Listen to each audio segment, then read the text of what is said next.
Money गुरु की इस खास पेशकश में आप सभी का स्वागत है। मैं हूं स्वाति रायना।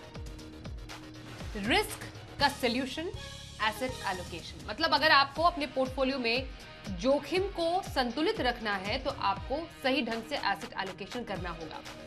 अब एसेट एलोकेशन कोई आसान बात नहीं है। आपको बहुत ही तरीके से स्ट्रैटेजी के अनुसार इक्विटी, डेट या फिर बाकी एसेट क्लास के बीच में संतुलन बिठाना होता है। और किसी दो पोर्टफोलियोज का एसेट एलोकेशन एक जैसा भी नहीं हो सकता। तो ये एसेट एलोकेशन किन पैरामीटर्स पर आधारित होता है, कैसे एसेट एलोकेशन करें, एसेट एलोकेशन की स्ट्रैटेजी आपको कैसे बनानी चाहिए, बाजार के उतार चढ़ाव या फिर इक्विटी डेट के संतुलन में बिगड़ने पर आपको रीबैलेंसिंग कम करने की जरूरत है। ये तमाम ऐसे सवाल है जिसका जवाब आज हम देंगे आपको अपने इस शो में। दो खास मेहमान हमारे साथ है, परिचय करा देते हैं। Certified financial planner Poonam Rungta और ऑप्टिमम मनी के एमडी पंकज मटपाल का करते हैं शो में स्वागत। पूनम और Pankaj ji, welcome to the show. और एसेट एलोकेशन हमने कई बार वैसे इस मुद्दे पर चर्चा जरूर की है, लेकिन हर बार कुछ नया ही हम सीखते हैं एसेट एलोकेशन के इस टॉपिक से, और हर बार कुछ एक नई स्ट्रैटेजी भी निकल कर आती है, क्योंकि बाजार हर दिन एक जैसा जैसे नहीं रहता है। वैसे ही एसेट एलोकेशन की स्ट्रैटेजी भी आपको उस हिसाब से या तो बदलनी है या तो फिर उस हिसाब से कुछ कदम लेने हैं। इसलिए सबसे पहले पूनम, मैं आपसे जानना समझना चाहती हूँ, जब हम एसेट एलोकेशन को या एसेट एलोकेशन स्ट्रैटेजी की बात करते हैं तो कैसे बनती है ये asset allocation strategy? Asset classes में क्या क्या ऐसे एसेट होते हैं जिनको मिलाकर एक स्ट्रैटेजी और एलोकेशन तैयार होता है? देखिए स्वाति, अगर इसको एकदम लेमैन लैंग्वेज में बात करें तो प्रोमिनेंटली दो एसेट क्लासेस अवेलेबल हैं इन्वेस्टमेंट्स के लिए, एक डेट और एक इक्विटी। तो ये दोनों एसेट क्लास को मिला के हम पोर्टफोलियो नॉर्मली डिजाइन करते हैं, और other than equity and debt इसमें और भी चीजें हम इंक्लूड कर सकते हैं, जैसे गोल्ड है, रियल एस्टेट है। तो ये मिला के जब हम एक प्रॉपरली हर एसेट को एक परसेंटेज वाइज एलोकेट करते हैं आपके पर्टिकुलर आपके पोर्टफोलियो के लिए, उसे हम एसेट एलोकेशन कहते हैं।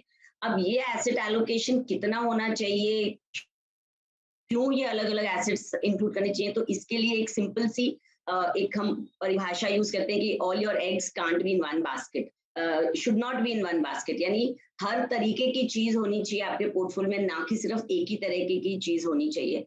और जब हम एसेट एलोकेशन करते हैं तब एक बात खास ये होती है कि एक यूनिक होता है एसेट एलोकेशन हर निवेशक के लिए।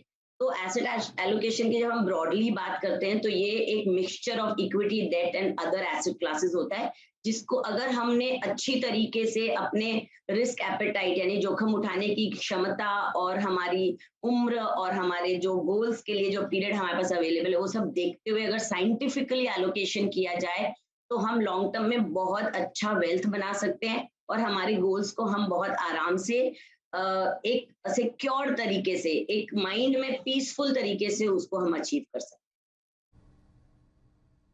ओके, इसी में मैं चाहती हूँ पंकज जी आप ऐड करें, एसेट एलोकेशन स्ट्रैटेजी किन पैरामीटर्स पर आधारित होती है? मतलब हम एक निवेशक में क्या देखें, या एक निवेशक अपने निवेश में अपने निवेश करने के तरीके में ऐसा क्या देखे, क्या समझे जिससे वो समझ पाए कि हाँ ये स्ट्रैटेजी मेरे लिए सही है एसेट एलोकेशन की? तो वो कौन से पैमाने हैं? बिल्कुल स्वाति, देखिए कहा जाता है कि इन्वेस्टमेंट की सक्सेस के लिए पोर्टफोलियो में एसेट एलोकेशन बहुत ही जरूरी है। तो अगर हम वेरियस एसेट क्लासेस की बात कर रहे हैं कि इक्विटी, डेट, गोल्ड, सभी एसेट क्लासेस की अपनी इंपॉर्टेंस है। इक्विटी की बात की जाए तो यहाँ पर वेल्थ क्रिएशन की संभावना होती है लॉन्ग टर्म में, लेकिन शॉर्ट टर्म में यहाँ पर उतार चढ़ाव का एक जोखिम होता है। डेट की बात की जाए तो डेट में ये रिस्क जो होता है उतार चढ़ाव का कंपैरेटिवली कम होता है, लेकिन यहां पर वेल्थ क्रिएशन की संभावना नहीं रहती है, तो ये आपके पोर्टफोलियो को स्टेबिलिटी प्रोवाइड करता है। गोल्ड की बात करें तो गोल्ड को हम कहते हैं कि हेज अगेंस्ट इन्फ्लेशन, महंगाई बढ़ती है तो सोने का भी दाम बढ़ता है, इसके लिए वो आपके महंगाई के साथ चलता है। इसके लिए आपके पोर्टफोलियो को स्टेबल रखने के लिए आपके पास गोल्ड भी होना चाहिए। लेकिन जैसा आपने कहा कि कितना होना चाहिए, ये बेसिकली निर्भर करेगा, एक पर्सन से अलग हो सकता है दूसरे पर्सन तक। मतलब कि आपका ऑब्जेक्टिव ऑफ इन्वेस्टमेंट क्या है, रिस्क एपेटाइट क्या है, आपका इन्वेस्टमेंट होराइजन कैसा है, यानी कि निवेश की अवधि कितनी है, उन सब बातों के आधार पर आपको अलग अलग एसेट क्लासेस में इन्वेस्ट करना चाहिए। और समय समय पर ये बदलता भी रहता है, ऐसा नहीं कि हमेशा एक जैसा रखना चाहिए, ये बदलता भी रहेगा। उससे फायदा ये होता है कि अगर मान लीजिए आप मतलब ये भी पहले समझना जरूरी है, जैसा मैंने कहा कि अलग अलग व्यक्ति के लिए अलग अलग हो सकता है, क्योंकि कई बार एक 30 साल का व्यक्ति उतना रिस्क नहीं ले सकता जितना कि 50 साल का ले सकता है। तो ऐसा नहीं है कि उम्र के हिसाब से ही रिस्क डिसाइड होता है। आपके परिवार में कितने लोग अर्निंग पर्सन हैं, कितने लोग फाइनेंशियली डिपेंडेंट हैं, क्या क्या फाइनेंशियल गोल हैं। हम ऑब्जेक्टिव की बात कर रहे थे। अगर किसी को अपने बच्चे की एजुकेशन के लिए इन्वेस्ट करना हो तो यहां पर एक अलग एलोकेशन रखना जरूरी है, क्योंकि रिस्क कम लिया जा सकता है। लेकिन किसी को अगर बाहर घूमने जाना हो, वेकेशन प्लानिंग करनी हो, उसके लिए इन्वेस्टमेंट करना हो, तो शायद इस गोल के हिसाब से रिस्क ज्यादा लिया जा सकता है। तो इसके लिए हर गोल के हिसाब से, आपके प्रोफाइल के हिसाब से आपको एसेट एलोकेशन बदलना होगा, अलग अलग होगा। लेकिन यह बात तय है कि हर एक के पोर्टफोलियो में अलग अलग एसेट क्लासेस में एलोकेशन जरूर होना चाहिए। एब्सोल्युटली। तो एसेट एलोकेशन कुछ ज़्यादा नहीं है, बेसिकली जो एसेट क्लासेस होते हैं उनको बैलेंस करने का एक तरीका, एक स्ट्रैटेजी होती है। अब इसकी बहुत सारी स्ट्रैटेजीज भी हैं जो कि एक निवेशक अपना सकते हैं, और बहुत इस टेक्निकल बात को बहुत ही आसान तरीके से हम अपने दोनों एक्सपर्ट से समझते हैं। पूनम, एसेट एलोकेशन, या जब हम अपने एसेट एलोकेशन को रीबैलेंस करना चाहते हैं, उसको फिर से पटरी पर लाना चाहते हैं, उसके कुछ तरीके, कुछ स्ट्रैटेजीज होती हैं। मेनली कौन सी स्ट्रैटेजीज हैं जिस पर आज हम बात करने वाले हैं? डिटेल में आगे बात करते हैं, बट एसेट एलोकेशन के मेन जो एक कहते हैं ना फंडामेंटली जो अपनाते हैं निवेशक या अपनानी चाहिए, वो मेनली कौन कौन सी हैं? स्वाति, जो जिस तरीके से हम मैनेज करते हैं हमारा पोर्टफोलियो, वो अलग अलग तरीके का हो सकता है। अलग अलग प्रोफेशनल्स उसको अलग अलग तरीके से मैनेज करते हैं आपके लिए, जिसमें आप कंफर्टेबल हो। अल्टीमेटली जिस स्ट्रैटेजी से इन्वेस्टर को पीस ऑफ माइंड मिलता है, वो स्ट्रैटेजी नॉर्मली प्रोफेशनल्स अपनाते हैं।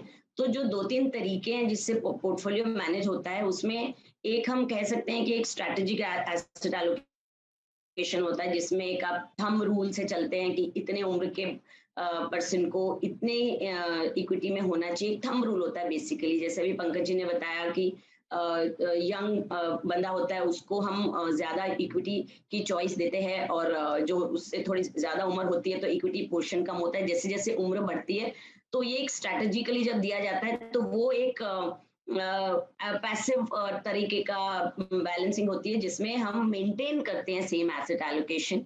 दूसरा तरीका आप कह सकते हैं थोड़ा सा मॉडरेट तरीका होता है, जिसके अंदर आप टैक्टिकली करते हैं कि भाई शॉर्ट टर्म में अगर मार्केट में उतार चढ़ाव है और उसमें आप कोई आपको ज्यादा प्रॉफिट बन गई है और आप उसमें से निकल के आपके गोल्स के आप पास पहुंच चुके हो, तो आप उस वक्त उसमें से टाइम के पहले ही इक्विटी से निकल के डेट में आ जाएं। तो ये एक मॉडरेटली एक्टिव तरीका होता है। और एक होता है डायनेमिक एसेट एलोकेशन। तो ये जो तरीका होता है, इसमें बहुत एक्टिवली एक निवेशक अपने फंड्स को चर्न करता है फ्रॉम इक्विटी टू डेट। जैसे जैसे मार्केट में उतार चढ़ाव होते हैं, जैसे जैसे अपॉर्चुनिटी दिखते हैं, वैसे वो इक्विटी और डेट के बीच में अपने एसेट्स को चेंज करता रहता है, रीबैलेंस करता रहता है। तो रीबैलेंसिंग इज द मेन मुद्दा के लिए हम ये सारी बातें कर रहे हैं। अब रीबैलेंसिंग क्यों करनी है? क्योंकि हमने जो इनिशियली डिसाइड किए हमारे एसेट एलोकेशंस के प्रोपोर्शन, फॉर एग्जांपल आपने 50-50% चूज किया है एक एसेट एलोकेशन, और मार्केट के उतार चढ़ाव की वजह से इक्विटी ने अच्छा परफॉर्म किया और डेट वहीं का वहीं है, तो आपने देखा कि ईयर एंड में आपका जो एसेट्स है उनकी वैल्यू इक्विटी की बढ़ के 60% हो गया आपके पोर्टफोलियो में, और डेट 40% ही रह गया है। तो उस वक्त आपको रीबैलेंसिंग जरूर करना चाहिए कि आपके इक्विटी में जो गेन हुए हैं 10% ज्यादा, वो वहां से निकाल के डेट में लेके उसको वापस 50-50 पे लाया जाए। तो इस तरीके से हम जो रीबैलेंसिंग करने की स्ट्रैटेजीज है, वो हर निवेशक की जोखिम उठाने की क्षमता के ऊपर होता है। तो उसके लिए आपको एक प्रोफेशनल से मिलके और बहुत साइंटिफिकली इसके डिसीजन लेने हैं। पर इस सब के लिए अच्छी बात ये है स्वाति कि म्यूचुअल फंड के रूट के थ्रू आपको ये सभी स्ट्रैटेजी के लिए स्पेसिफिकली फंड्स अवेलेबल है। आपको खुद से कुछ भी नहीं करना है, आपको बस पर अपनी भी जोखिम आऊंगी और उठाने की कैटेगरीज क्षमता पर हम और चर्चा करेंगे पूनम आपसे कि म्यूचुअल फंड के जरिए एसेट एलोकेशन कैसे ऑटोमेटिकली आप कर सकते हैं। जैसा पूनम ने बोला, इन टाइप के एसेट एलोकेशन के लिए आपको प्रोफेशनल की मदद लेनी चाहिए। थोड़ा सा इसमें वापस आए अगर, जो पूनम ने बताया स्ट्रेटेजिक, डायनेमिक और tactical asset allocation strategy. Pankaj ji, जैसा पूनम ने भी समझाया, स्ट्रेटेजिक एसेट एलोकेशन आप एक डिफाइन लाइन पे चलते हैं, एक पैसिव स्ट्रैटेजी है। मतलब बेसिकली कहते हैं ना, निवेश करो और भूल जाओ, इस तरीके की स्ट्रैटेजी पर ये काम करता है। मतलब basically strategic asset allocation strategy कैसे निवेशकों के लिए है, ये जानना और समझना भी जरूरी है, क्योंकि हमारे सामने जो भी दर्शक देख रहे हैं वो हर किस्म के दर्शक हैं, हर किस्म के निवेशक हैं। तो एक स्ट्रेटेजिक एसेट एलोकेशन कैसे निवेशक के लिए काम करता है? स्वाति, बिल्कुल जैसा आपने कहा कि बाय एंड होल्ड एक ये पैसिव स्ट्रेटजी है। तो कहने का मतलब ये है कि अगर निवेशक को कुछ भी नहीं पता, बहुत ही ऐसा निवेशक है कि वो म्यूचुअल फंड्स में इन्वेस्ट करना चाहता है, या क्योंकि अगर वो एफडी में कर रहा है तो मतलब एक ही एसेट हो गया, इसलिए मैंने जिक्र किया म्यूचुअल फंड का, कि यानी कि आप चाह रहे हैं कि अलग अलग सेट क्लासेस में आपका निवेश हो। अब ऐसे में आपको ज्यादा पता नहीं है और आपने सोचा ज्यादा जोखिम मुझे लेना नहीं है, तो आपने डिसाइड कर लिया कि मेरा 30% इक्विटी में होगा और 70% मेरा जो इन्वेस्टमेंट है वो इक्विटी में, 30% इक्विटी में होगा और 70% डेट में होगा। या फिर ऐसा डिसाइड किया कि 30% इक्विटी है, 20% गोल्ड है और बाकी का 50% डेट है। तो कंजर्वेटिव इन्वेस्टर, कंजर्वेटिव अप्रोच है, ज्यादा रिस्क नहीं लेना है, डिसाइड कर लिया। या फिर अग्रेसिव हो सकता है पर बार बार चेंज नहीं करना है, बाय एंड होल्ड है। सिंपल डिसाइड किया कि 50% इक्विटी और साथ में 30% डेट, 20% गोल्ड, ऐसा कुछ डिसाइड कर लिया। तो ये डिपेंड करेगा, अगर कंजर्वेटिव अप्रोच है तो उसमें मान लीजिए इक्विटी कम है, डेट ज्यादा है, थोड़ा गोल्ड है, ऐसा हो सकता है। या फिर अग्रेसिव स्ट्रेटेजी है तो उसके अंदर आपने ज्यादा इक्विटी को इंक्लूड किया, कम डेट और गोल्ड में किया, या गोल्ड को इन्वेस्ट नहीं किया, सिर्फ डेट किया। तो कहने का मतलब है बाय एंड होल्ड, जो भी आपको अपना प्रोफाइल लगता है उस हिसाब से एक बार तय करके फिर छोड़ दिया और उसमें कुछ भी चेंज नहीं करना है। मुझे अगर 5 साल का निवेश है तो 5 साल तक इसी तरह चलते रहना है, अगर 10 साल का निवेश है तो 10 साल तक इसी तरह चलते रहना है। लेकिन स्वाति, मैं बताऊंगा, ये जो स्ट्रेटेजिक एलोकेशन है इसकी थोड़ी सी लिमिटेशन है। जैसे मैंने कहा कि कोई बदलाव करना ही नहीं है, तो इसमें कई बार, जैसा पूनम जी ने भी स्टार्टिंग में कहा था, कि एक रिस्क भी हो जाता है। मान लीजिए कि रिटर्न्स बहुत अच्छे मिल गए इक्विटी के और आपने बदलाव किया नहीं पोर्टफोलियो में, तो आप तो सोच के चल रहे थे कि 50% इक्विटी 50% डेट, लेकिन क्योंकि एलोकेशन मतलब इक्विटी में रिटर्न ज्यादा आए तो आपका जो एलोकेशन है वो 50-50 से बढ़कर 60-40 या 70-30 हो गया, तो इससे जोखिम बढ़ जाएगा। तो इसमें कई बार एक क्या करते हैं कि इसको कांस्टेंट वेटिंग एलोकेशन बोलते हैं। तो समय समय पर, मतलब आपको मार्केट नहीं देखना है, मैक्रोज माइक्रोज कुछ नहीं देखना है आपको, लेकिन सिंपली समय समय पर अगर आपका एलोकेशन ऐसा हो गया है कि 50-50 रखना था बट वो 70-30 हो गया क्योंकि रिटर्न ज्यादा मिले इसके लिए, तो बिना कुछ देखे हुए आपको वापस उसको सेम उस पर ले आना है जो आप करना चाहते थे। तो ये बेसिकली एक आपका स्ट्रेटेजिक एलोकेशन ही है, उसका एक्सटेंशन मैंने और थोड़ा सा बताया कि ऐसा भी कर सकते हैं।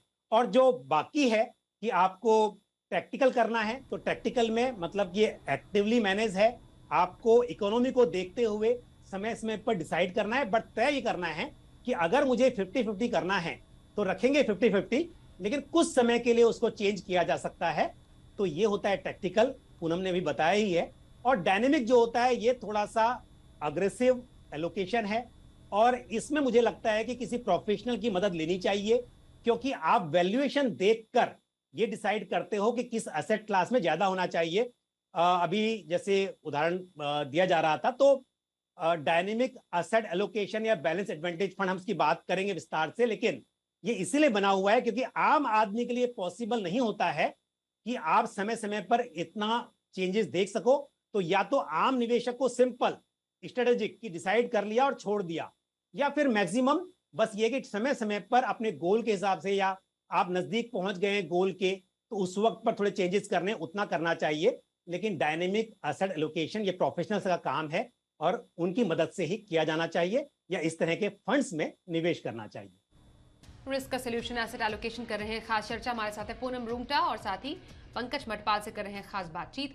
तो इस एसेट एलोकेशन स्ट्रैटेजी की जो हम बात कर रहे हैं, जैसा आपने भी जिक्र किया पूनम, कुछ म्यूचुअल फंड की कैटेगरीज है जो इस स्ट्रैटेजी को फॉलो करती है एंड मोस्टली हम हाइब्रिड कैटेगरी जो है उनके फंड्स में ये देखते हैं। तो जिसको एसेट एलोकेशन लेवल पर स्ट्रैटेजी बनानी हो उनके लिए हाइब्रिड फंड बेसिकली सही है फिर? हाइब्रिड कैटेगरी है जो वो इसीलिए बनी है उन इन्वेस्टर्स के लिए जो पूरी तरह मार्केट की जोखिम नहीं उठाना चाहते, यानी इक्विटी मार्केट की जोखिम। तो वो ऐसा सोचते हैं कि हम खुद से ये डिसीजन लें कि कितना इक्विटी में मार्केट की चाल देखते हुए रखना चाहिए या कितना डेट में रखना चाहिए, कब मार्केट में किस चीज की ज्यादा उतार चढ़ाव है, इसका हमें टेंशन नहीं लेना है और साथ ही 100% हमें इक्विटी में इन्वेस्टेड नहीं रहना है। स्पेसिफिकली द इन्वेस्टर जो कंजर्वेटिव है और जो मतलब by nature not by age, और दूसरे जो एज की वजह से उन्हें कंजर्वेटिव रहना चाहिए, स्पेशली द रिटायर्ड पीपल। तो जो रिटायर्ड निवेशक है उसे भी हम कभी भी पूरी तरह 100% मार्केट के रिस्क उठाने की न सलाह देते और न लेनी चाहिए। और दूसरा इन्वेस्टर जो बाय नेचर कंजर्वेटिव है। तो हाइब्रिड कैटेगरी वो निवेश हैं जिसमें आप इक्विटी और डेट दोनों एंजॉय कर सकते हैं और फंड मैनेजर आपके लिए डिसीजन लेता है कि उसमें किस तरीके का डेट होना चाहिए और किस तरीके की इक्विटी होनी चाहिए। तो यहाँ आपका जो जोखिम है वो कहीं ना कहीं कैप हो गया है।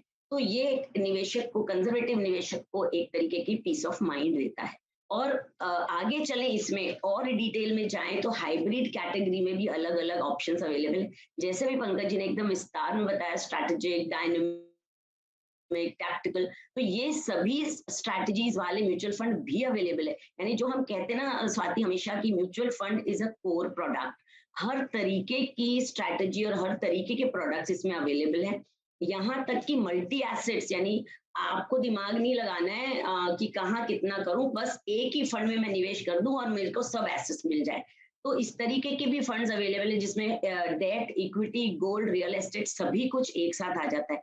तो आपको चूज करना है कि आपको आपकी जोखिम उठाने की क्षमता के हिसाब से एक हाइब्रिड फंड में भी कंजर्वेटिव हाइब्रिड लेना है, डायनेमिक एसेट एलोकेशन लेना है जिसे हम बैलेंस एडवांटेज कैटेगरी में, या मल्टी एसेट फंड लेना है। तो इस तरीके के फंड में अगर एक निवेशक निवेश कर देता है तो उसको आगे चल के न रीबैलेंसिंग के बारे में सोचना है, न उसको मार्केट के उतार चढ़ाव के टेंशन लेने हैं कि इसमें मुझे अब डेट में रहना है कि प्रॉफिट बुक करनी है, इक्विटी में क्या करना है। बिकॉज फंड मैनेजर जो ट्रेंड है इस काम के लिए, जिसके पास एक्सपीरियंस है मार्केट का, वो आपके पैसे के साथ डिसीजंस लेते हैं। और आप अगर एक रिटर्न्स का चार्ट देखेंगे स्वाति, तो डायनेमिक एसेट एलोकेशन की जो रिटर्न्स है पिछले 3 साल के, double digit return at par with equity funds है। क्योंकि हमें पता नहीं चलता है, पर जो फिक्स इनकम स्कीम्स होती है, जो डेट एसेट्स है, उसमें भी वोलेटिलिटी बहुत होती है, जिसको कैप्चर फंड मैनेजर्स बहुत बहुत सोच समझ के बहुत अच्छे से करते हैं।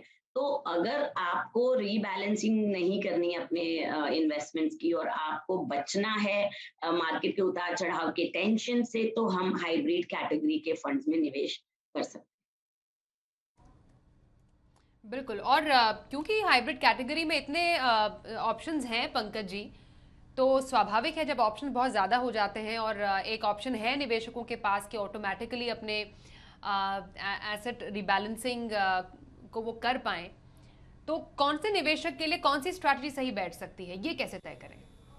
बिल्कुल, बहुत सिंपल है कि हमने शुरुआत में से कहा कि स्ट्रेटेजिक एलोकेशन, तो स्ट्रेटेजिक में क्या कर रहे हैं, हम चेंज नहीं कर रहे हैं कुछ भी, और हमें एक डिसाइड कर लेना है। तो डिसाइड में आप ये चाहते हैं कि कंजर्वेटिव अप्रोच हो, तो कंजर्वेटिव हाइब्रिड फंड या फिर इक्विटी सेविंग्स फंड्स आपके पास जो हैं ये कंजर्वेटिव अप्रोच के साथ हैं। अगर आपको तय कर लिया कि मुझे ज्यादा एलोकेशन इक्विटी में रखना है, तो अग्रेसिव हाइब्रिड फंड या बैलेंस हाइब्रिड फंड जो है वहां पर आपको ये चॉइस मिलती है, या तो 50-50 इक्विटी और डेट, या फिर 65% मिनिमम इक्विटी और बाकी डेट। तो वो चॉइस भी आपके पास है। लेकिन आपको अगर ऐसा लगता है कि मुझे ज्यादा नहीं सोचना है, लेकिन मुझे इक्विटी, डेट और गोल्ड तीनों में करना है, तो मल्टी एसेट फंड्स की चॉइस आपके पास है। लेकिन जैसे रिटायर्ड व्यक्ति यदि है और उसको SWP करनी है, तो ऐसे में हो सकता है कि उसको जोखिम नहीं लेना है, तो कंजर्वेटिव हाइब्रिड फंड से SWP शुरू की जा सकती है। लेकिन किसी को पैसा मतलब 50 की एज में है और उसको ये चाहिए कि अभी मुझे रिस्क थोड़ा लेना है लेकिन बहुत ज्यादा कंजर्वेटिव नहीं, तो फिर उसके लिए अग्रेसिव हाइब्रिड फंड अच्छा हो सकता है। और ऐसे इन्वेस्टर्स जिन्हें रिस्क लेना भी है पर खुद को नहीं समझता कि कब सही रहेगा लेना या नहीं, उनके लिए डायनेमिक एसेट एलोकेशन फंड जो थोड़ा जोखिम ज्यादा ले सकते हैं और डाउन साइड भी चाहते हैं प्रोटेक्टेड रहे, लेकिन इक्विटी का अगर रैली हो मार्केट में तो उसका फायदा भी मिल सके, तो उनके लिए जो हम बात कर रहे थे स्टार्टिंग में डायनेमिक एसेट एलोकेशन की, उस पर आधारित ये स्ट्रेटजी है, ये फंड है डायनेमिक एसेट एलोकेशन या जिसे हम कहते हैं बैलेंस एडवांटेज फंड। तो ऐसे निवेशक जिन्हें थोड़ा जोखिम अधिक लेना है और ये भी चाहिए कि डाउन साइड प्रोटेक्टेड रहे, उनके लिए ये अच्छा फंड है। तो हर तरह की कैटेगरी के लिए, हर तरह की एसेट एलोकेशन स्ट्रेटेजी को अप्लाई करने के लिए आपके पास म्यूचुअल फंड्स की चॉइस है। ओके, और जब रीबैलेंसिंग की बात करते हैं पूनम, तो रीबैलेंसिंग कितनी बार और कब की जाए? रीबैलेंसिंग मुझे पर्सनली नहीं लगता है कि बार बार करनी चाहिए। एसेट एलोकेशन का रीबैलेंसिंग हम कर सकते हैं, मगर अगर आपने इस तरीके का ही फंड चूज किया है, हाइब्रिड कैटेगरी का फंड चूज किया, तो उसमें तो बिल्कुल नहीं करनी चाहिए, बिकॉज फंड मैनेजर ऑटोमेटिकली आपके लिए वो काम कर रहे हैं। आप खुद ही अपनी स्कीम्स चेंज करते रहें तो वो आपके लिए हानिकारक होगा आगे बढ़ के। तो म्यूचुअल फंड में अगर निवेश किया है तो आप बहुत शांति से बने रहें और 2 साल में एक बार आप रीबैलेंसिंग करें, या आपका गोल अगर आपके करीब है, यानी आपने जिस गोल के लिए निवेश शुरू किया है वो गोल 6 महीना या साल भर दूर है, उस वक्त आप जरूर अपने पोर्टफोलियो को रिव्यू करके अगर रिटर्न्स अच्छे बन गए हैं, जितने चाहिए उतने रिटर्न्स बन गए हैं, तो डेफिनेटली रीबैलेंस करना चाहिए। और एज ब्रैकेट्स जब चेंज होती है तब बहुत जरूरी होता है रीबैलेंसिंग करना स्वाति। अगर कोई रिटायरमेंट के करीब है या जस्ट रिटायर हुआ है 59 के बाद 60 की एज में उन्होंने कदम रखा है और मालूम है कि आगे चल के आप न तो ज्यादा जोखिम उठा सकते हैं और ना ही आपकी अब इनकमिंग इनकम होगी, तो आपको जो आपने वेल्थ अक्यूमुलेट किया है उससे आपको अपनी रिटायरमेंट की एक्सपेंसेस का सारा इंतजाम करना है, तो उस वक्त आपको 100% रीबैलेंसिंग करना चाहिए। तो बहुत सारे ऐसे पैरामीटर्स हैं जो डिसाइड करते हैं कि आपको रीबैलेंसिंग कब करनी चाहिए, बट बहुत फ्रीक्वेंटली करना हानिकारक हो सकता है। बिल्कुल, फ्रीक्वेंटली करना रीबैलेंसिंग हानिकारक है। एंड में अगर सम अप करें पंकज जी, तो asset allocation on an individual level कौन से पॉइंटेड फायदे हम अपने दर्शकों को अब इस पूरे डिस्कशन के बाद निष्कर्ष लेकर हम जा रहे हैं इस शो में? देखिए, मकसद यही होता है कि इन्वेस्टमेंट पर रिटर्न भी अच्छे मिले और साथ ही अपना जो कैपिटल है उस पर जोखिम कम हो। इसके लिए जरूरी है कि पोर्टफोलियो में एसेट एलोकेशन हो, लेकिन ध्यान रहे या तो आपको पता हो कि आपको कितना इक्विटी में करना है, डेट में करना है, दूसरे एसेट क्लासेस में करना है, तो आप खुद भी, जो हम हमेशा बात करते ही हैं कि आप large cap, mid cap, small cap यानी कि एसेट क्लास और सब एसेट क्लास दोनों का चुनाव कर सकते हैं। लेकिन यदि आपको ज्यादा मालूम नहीं है तो फिर सलाह यह है कि आप जो हाइब्रिड फंड्स हैं, जो अग्रेसिव हो या फिर कंजर्वेटिव हो या फिर बैलेंस एडवांटेज फंड, इस तरह के फंड के सहारे आप निवेश में आगे बढ़े। लेकिन ध्यान रहे कि पोर्टफोलियो में डाइवर्सिफिकेशन और एसेट एलोकेशन बहुत ही जरूरी है, इसे आप मेंटेन जरूर करें। ओके, तो एसेट एलोकेशन से कैसे रिस्क को मैनेज कर सकते हैं, क्या है तरीका, क्या है स्ट्रैटेजी, बताने के लिए बहुत धन्यवाद पूनम आपका, और पंकज जी आपका भी शो में शामिल होने के लिए। मनी गुरु में आज के लिए बस इतना ही।